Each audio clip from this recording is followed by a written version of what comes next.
Hello guys, আমরা একটা আধুনিক চক্ষু হাসপাতালে আসি। আমরা দেখতে পাই যে মা ক্লিনিকে সন্তান ডেলিভারির জন্য আসে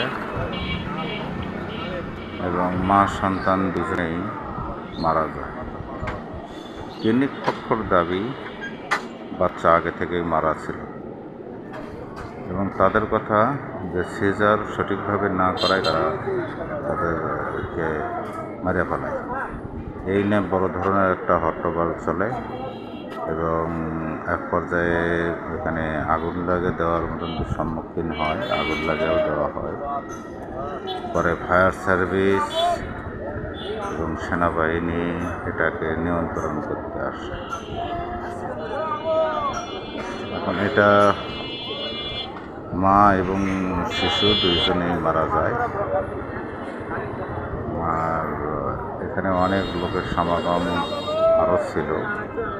সেনাবাহিনী তাদেরকে সরিয়ে ছত্রভঙ্গ করে দেয় এবং তুমুল আকারে উত্তেজনার সৃষ্টি হয় এবং ঘটনা আজ সকালে দেখাই তো যায় না, কিচ্ছু তো রোদে দেখি না। খুবই মর্মান্তিক ঘটনা।